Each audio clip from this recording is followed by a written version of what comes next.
But so now we're looking at the moon, okay? This is the moon in the daytime. People on the internet, specifically us, we were out filming this and saying, hey, we got a problem here, everybody.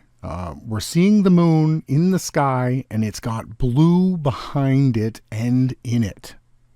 What we're seeing here, there's no moon here. There's nothing there. It's gone. You would not be able to see a physical object in the sky in the daytime and with it missing things. This right here looks like it's like half in our realm and half not in our realm. It's gone. Do you see this?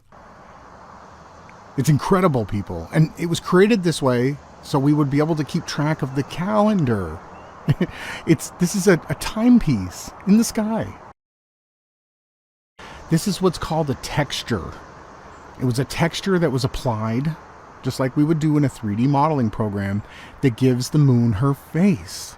And it's totally a simulation proof. The fact that there's nothing here, that can't happen in a physical reality. You can pull this into any Photoshop, any video editor, stuff like that. You can apply things like the emboss filter, the negative filter. You can turn up the gamma. You can do whatever you want. And there's nothing there in those empty spaces. It's only the areas that are showing up right there that have some sort of evidence of existing. The rest of this blue area, non-existent. But look at that blue. Where's the moon? You should be able to see it. Now, there are times, yes, where you can actually see the whole moon as well, right? Sometimes at night. Then you can see it again. It's so incredible, guys. Everything about this realm is just so interesting.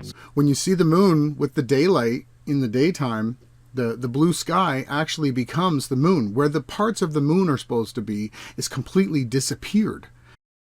And the sky blue that we see in the sky, the blue, looks like it's like truncating the moon. And where that blue is, there's no moon.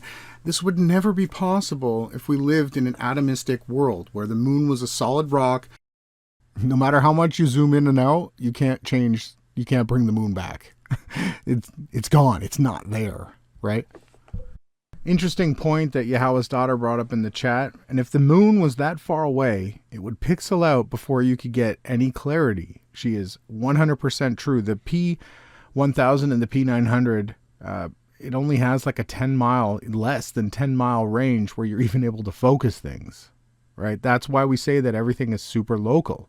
And the word, let's be hyper sensitive with what we're saying here, because we're going to definitely be up for criticism.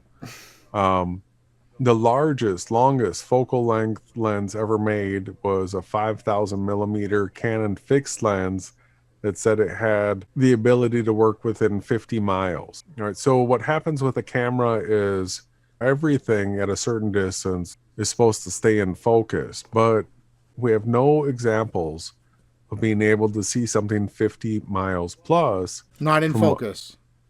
From a fixed location on Earth. It becomes discretized. Right? Mm-hmm. It pixels out. It pixels out.